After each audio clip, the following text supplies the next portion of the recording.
The Batman, 2022. The newest addition to the Batman series of movies, starring Robert Pattison, Robert Dano, and Zoe Kravitz. This version tries to take a darker, more sinister approach, similar to more recent movies in the DC franchise. We follow the plot of the Batman tracking down a man behind a series of murders. Antics ensue. Major spoiler warning for this video. In general, we will be talking about the details of this movie. So if you haven't watched it yet, go do that. I'll be here when you're done.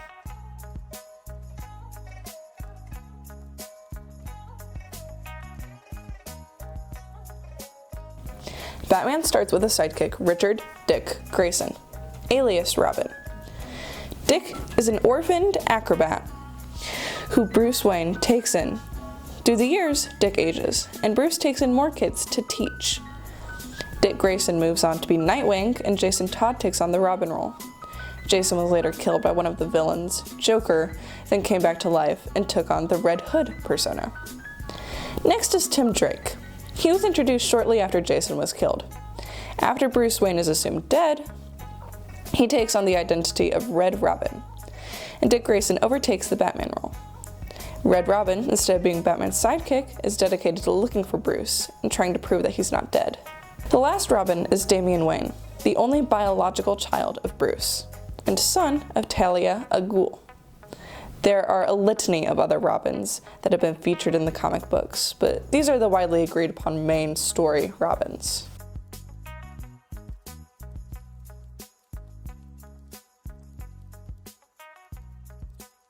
The Batwoman, Kathy Kane, also works with the Batman, though instead of acting as a sidekick, she is more of a colleague. Just like most things in comic book history, her background has been altered with later issues. She was originally a romantic interest for Batman, but was then later altered to be Bruce Wayne's cousin.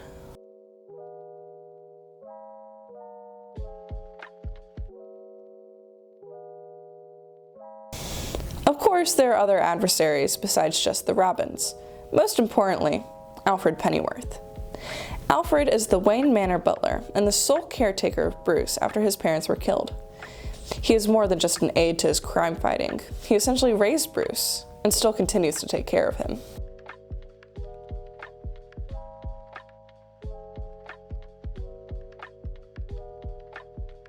Jim Gordan is another ally. James is a police commissioner in Gotham City and works closely with the Batman. So close, even his daughter Barbara was inspired to join the Bat Team. However, in many versions of the Batman, the rest of the police force is corrupt, at least to some extent.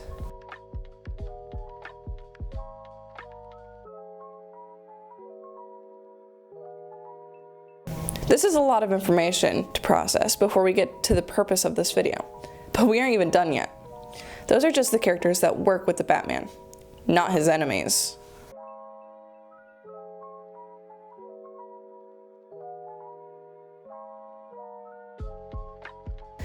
Probably the most famous and easily recognizable character is the Joker. The most common villain in the series, the Clown Prince, is known for his impractical gag weapons that are normally a fake out for his actual attack. Within the comics and TV series, his calling card literally is either a Joker card from a deck of cards or victims of his notorious laughing gas.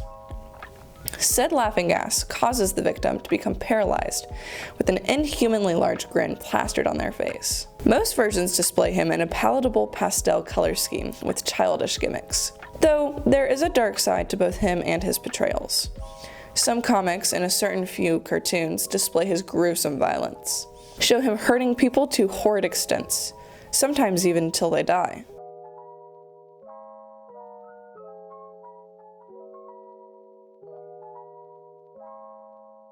Another example of this brutality is Dr. Harley Quinzel. Harlene was a psychiatrist offered to analyze the Joker in Arkham Asylum. She worked with several of the convicts at the penitentiary, but she took a particular interest in the Joker. She began to fall in love with him and became deeply enamored during their sessions. Her level of obsession got to a point where she helped break the Joker out of Arkham. She joined him as his partner in crime and to life, but the Joker wanted her to prove she loved him, so he persuaded her to jump into a pit of acid, permanently altering her to be Harley Quinn. The love between Harley and Joker is toxic, dangerous, and a telltale relationship with a narcissist. Granted, this narcissist is murderous and has tried to kill Harley on multiple occasions.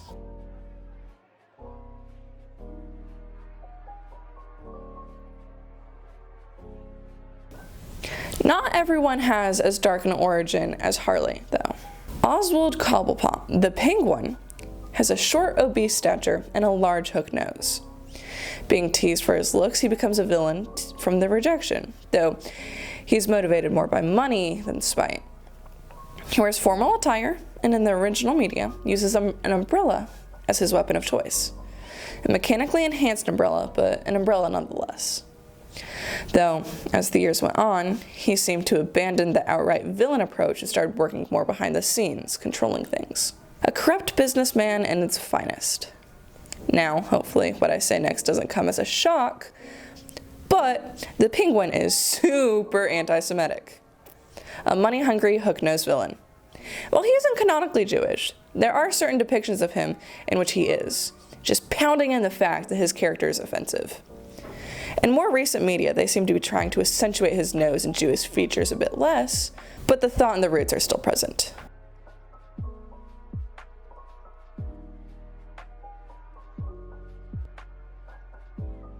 And, most importantly for this film, the Riddler. Edward Nygma is known for his riddles and puzzles, left for his enemies to discover.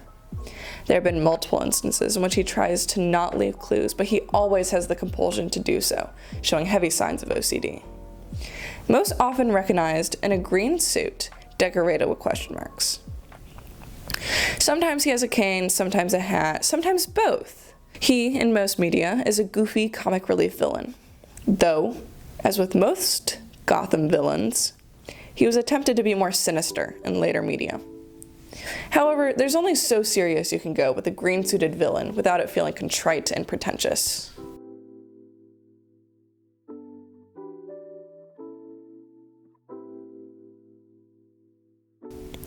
Now, we have context for the original story and characters. Let's talk about the characters specifically in this movie, because there sure were choices.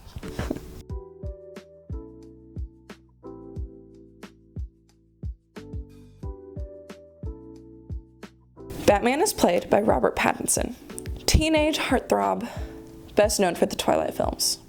Though he appeared in other films, such as Harry Potter the Goblet of Fire, Love and Distrust, Maps to the Stars, and Tenet. If you're anything like me, you only recognize Twilight and Harry Potter from that list, from the series' popularity. Most of the movies he's in seem to be more romance-leaning, though it seems recently he's been casted in more advanced roles. How does this affect the Batman? Most interpretations we have of the Batman are him in his older years, hardened by age, suspicious, and reserved. Not that he lacks emotion, but after years with a difficult job, he has learned to act in spite of his emotions. Doesn't let his actions be tampered by feelings, especially when working with his partner Robin. He needs to be solemn and stern. It's a stark contrast between Robin's optimistic, if not foolish, outlook, dampened by Batman's seriousness. The Dick Grayson Robin, at least. Those comparisons get muddled further down the line you travel. This movie, however, seems to be striving for a younger version of Bruce Wayne, a Bruce that is still vengeful and fueled by spite, a Bruce Wayne that's still naive and acts semi-recklessly. I understand that they wanted to portray a version of the man that's not hardened to the extremities of his job. What they received, however, was a Bruce Wayne that felt whiny and seeping into his own misery. I fully expected at some point to hear, "It's not a phase, Alfred." He's impatient, quick acting, faulty, and inconsiderate. So much so that he almost entirely abandons his Bruce Wayne persona. There's no balancing act between Bruce Wayne and his philanthropist title to fraternize and get info out of the friendly banter, and Batman analyzing that info and using his intimidation to work the other side of the Undercity scene in Gotham. There's no public act of some rich boy, not until it benefits him, but that feeds more into the entitled view of his younger Batman.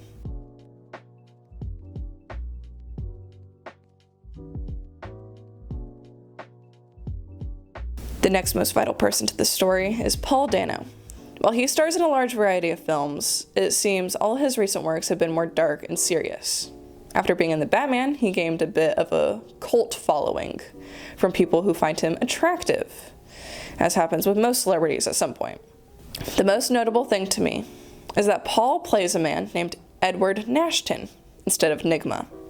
This version of the Riddler is also an orphan, which is contradictory to the original one. Nigma had parents who abused him, but parents nonetheless.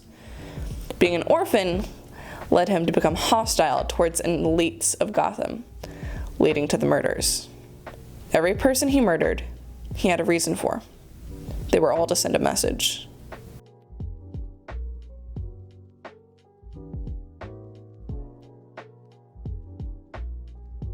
The script gets on my nerves. It feels like every conversation is meant solely for moving along the plot, which is fine if it didn't feel so stilted and unnatural. For a movie that talks about nothing beside the plot, it is insane that it is still a 3-hour-long movie.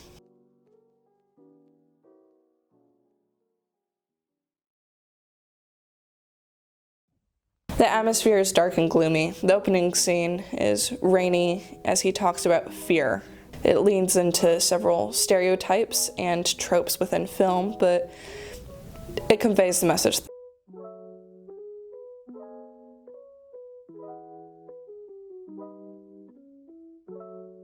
A litany of songs are used within the movie, most of which are used as a piece of plot relevance. The score was well written, and the soundtrack was well chosen. The word score is used to refer to music written specifically for the film, whereas soundtrack is referring to the pre-written songs that were chosen for the film. Both are used to convey a specific emotion to the scene, assisted by the chords played and the tempo played in. And when a character has a theme song, it's to try and convey an easy depiction of their personality and role. When songs are repeated, it can act as an aid to connect things, display similar emotions, or enhance a change in meaning, such as Ave Maria by Franz Schubert. It is played in the beginning of the movie. There's a small lapse until a man is killed, then the song comes back in a sweet, melancholy reminder. This theme prevails through the entire movie, reminiscing upon the same song within both the score and the revisal of the same song.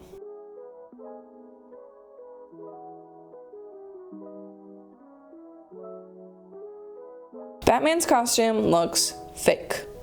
I understand, obviously it is, but it looks rubbery and bad. Almost as if it should be making a squeaking sound every time he takes a step. The bits that are supposed to look like metal don't. The bits that are supposed to look like metal don't. And it all looks uncomfortable and stiff. His cape is probably the most horrendous, minimal movement, and it looks the most rubbery, bordering on the line of fondant. His cape looks like it'd be a slice of cake in one of those "Is it cake?" videos. His cowl is an odd shape, and it makes his head look weird. I don't fully know if it's the taper around the neck, or the bulbous head, or the weird little bat ears, but it is very uncanny valley feeling. I look at the cowl, and there's something fundamentally off that gets under my skin. The cape being a bit clunky does make sense if it could turn into the flying squirrel outfit he used. That being said, clunky and stiff are two different things. In the state the cape was in, there was no feasible way for it to be flexible enough to turn into the wingsuit. I also have more qualms with the suit in its own right. Never had that feature been mentioned either before or after he used it, and there were no clear shots of him wearing it. Even looking for reference photos online is difficult, the clearest thing being concept art. It's not even a logical tactic, because on multiple occasions before and after this, he has used a grappling hook to the same effect, if not more efficiently. He can hardly steer the suit and ends up in a headfirst collision. Where did the parachute come from within the suit? How did he trigger it? And as soon as he hits something, the suit is gone. What happened to it? Where did it go? Did it just rip off of him? That doesn't seem too sturdy. It's so stupid. He looks like he's wearing one of those Velcro wall suits.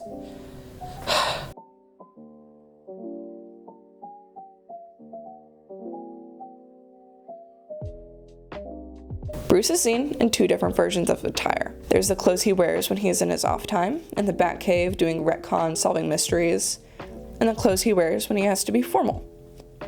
His undercover outfit is nothing special, per se. Easy to look past, which is the point of it, so. The most notable point where he wears this is when he's spying on Celine Kyle. a sweatshirt, raincoat, baseball cap, and something to obscure his face. His eyes are grimy from the remnants of makeup he wears with the bat suit. Another outfit we see him in is the suit when he goes out into public. It's fine. It's a suit. He looks professional.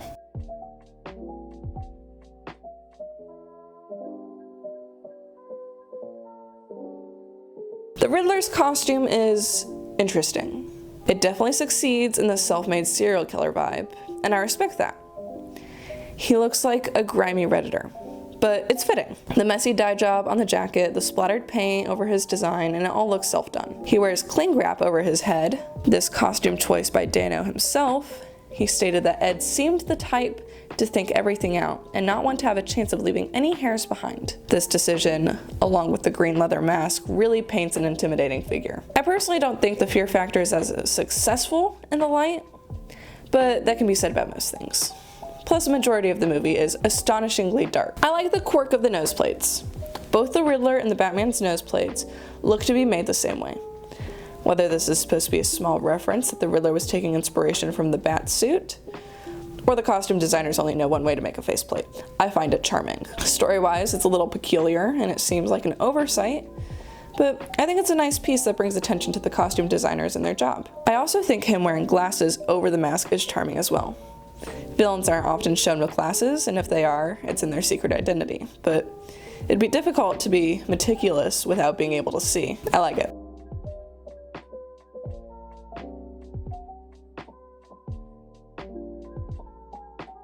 Edward Nashton. Ed has a very basement dweller aesthetic. He wears multiple layers, is otherwise unassuming and bland. His hair is messy and in general looks like a newly graduated young adult who doesn't know what he's doing with his life yet. It is a fitting choice for the homegrown self-pitying Riddler he plays, but overall it's nothing special.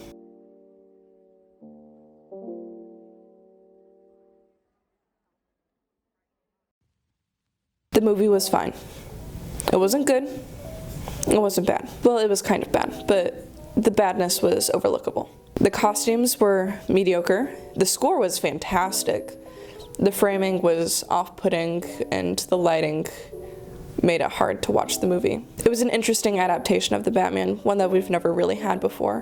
While we have had dark and brooding, we've never had this level of dark and brooding before. It's an interesting take. It was an interesting watch. All of these are just my opinions. Feel free to make your own, but I would not watch the movie again. If there is a sequel, I will watch the sequel, and I'll probably have opinions on that as well. No hate to the creators or the actors or anything. It was a good movie. It was well done. I just did not like the way it was well done. Thank you.